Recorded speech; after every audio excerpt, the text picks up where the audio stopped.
طالبانو ورونو نه وی په افغانستان کې د چکې په نارواطوب فتوا ما صادره کړه. طالبانو یو رښتونی حقیقت دی.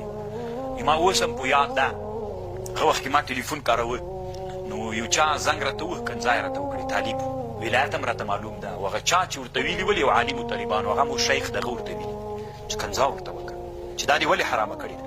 کله حرامه ده دا بیخي اسلام کې دا خو بله ورځ را پیدا شوې ده ته غلطې هدایه کړې کنځای راته وکړې طالبانو. ما یې څه ورته ونه کړې. طالبانو مزل مو وکړه نن د افغانستان له هر کونج نه دا غږ راوځي چې دا حرامه ده طالبانو او هغه هم راوځي حرامه ده. هغه نو اول کې به ځان نه ورسره تنبه کوي طالبانو. که زه ورسره تنبه سوي کار یې نه ورکوو طالبانو خپل اوس ورځ تر بلې دا حقیقت دوی به طالبانو مخکې ویلي هدایه کې داسې عبارت راځي ویکره اللعب مکروه د لعب بالنار دا یوه لوبه ده اوس نسته والشطرنج دا هم د یوه لوبه ده اوس بیخي سته ده والشطرنج دا چارخط و14 دا یوه بله لوبه ده اوس نشته ده هم داسې په رب العالمین طالبانو ما ته استادانو هم داسې ویلي دي قسم په الله ما ته استادانو هم داسې ویلي دي.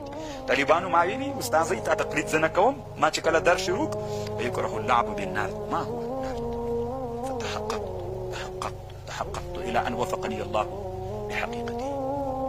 الشطرنج ما كنت أعرفه وقال أساتذتي بس هذا لعب ما هي الآن موجودة في العالم.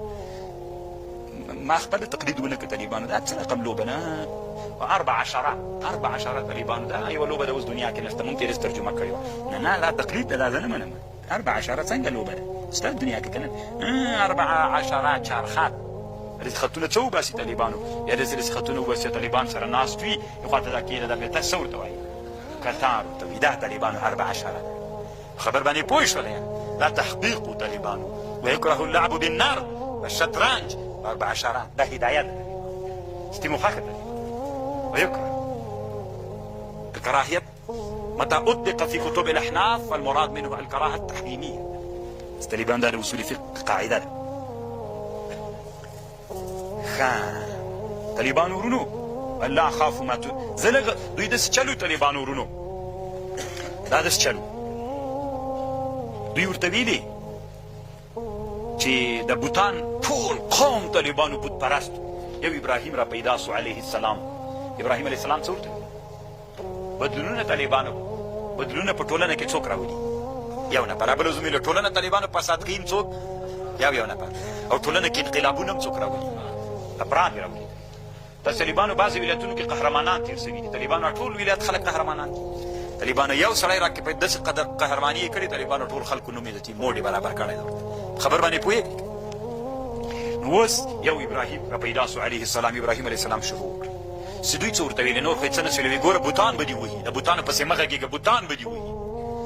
د طالبانو وایي پلار به یې هغه ورکړل والله عالم خو داسې بعضې اثارو کې روح الماني وایي راځي وایي بوتان به یې ورکړل پلار یې یا د ازر به ورکړ وایي څه دا بوتان جوړ کړي دا خرڅ دی به چې راغی وایي داسې به ویلې بازار کې که دا وړکی وخت کې لا نبي سوی نه که دا بوتان څوک اخلي وادي خلي خو نه سړي ته ضرر رسوي نه پیدا خوښه یا اخلي کوي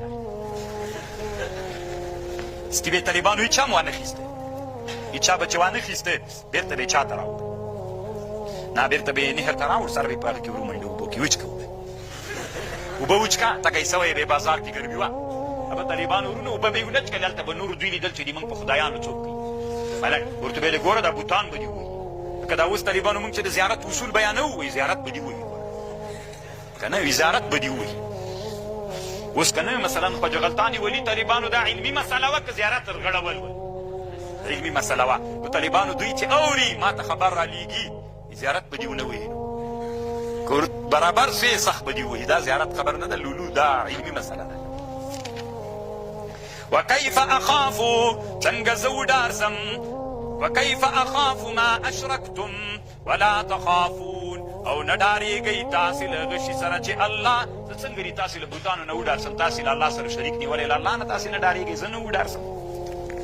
ما لم ينزل به عليكم سلطان فأي الفريقين أحق کوم یو د فریقینو احق ده په امن کوم یو څوک که امن چاته ورکولی سي بوت که الله. إن كنتم تعلمون الذين آمنوا كسان چې ایمان راوړی ولم يلبسوا ایمانهم بظلم نه ده ګډ کړی له ایمان سره ظلم یعنی شرک اولئک لهم الامن وهم مهتدون. دا حدیث او دې باب کې طالبان امام بخاری ډېرې خبرې کوي. بیا الله چې بخاری ته ورسوي طالبانو په خبرې بیا باب کفرین دون کفرین. وتلك حجتنا آتیناها، دا دې موږ حجت ته آتیناها، موږ ورکړې ابراهیم علیه السلام ته په مقابل د خپل قوم کې. نرفع درجات من نشاء ان ربك حكيم عليم. ووهبنا له اسحاق ويعقوب وكلا هدينا، هر یو ته مو هدایت کړی. ونوح هدینا من قبل ومن ذریة داود وسليمان وأيوب ويوسف وموسى وهارون وكذلك نجزي المحسنين. وزكريا ويحيى وعيسى وإلياس كل من الصالحين وإسماعيل واليسع ويونس ولوط وكلا فضلنا على العالمين. ومن آبائهم وذريتهم وذرياتهم وإخوانهم واجتبيناهم وهديناهم إلى صراط مستقيم. ذلك هدى الله، هدى الله هداية يهدي به من يشاء من عباده ولو أشركوا لحبط عنهم ما كانوا يعملون. أولئك الذين آتيناهم الكتاب والحكم والنبوة فإن يكفر بها هؤلاء فقد وكلنا بها قوما ليسوا بها بكافرين. لږ به طالبانو دمه وکړو، دلته بیا لږ خبرې. دا د الله هدایت یهدي به من یشاء من عباده ولو اشركوا لحبط عنهم ما كانوا يعملون. أولئك الذين آتيناهم الكتاب والحكم والنبوة فإن يكفر بها هؤلاء فقد وكلنا بها قوما ليسوا بها بكافرين. طالبانو دمو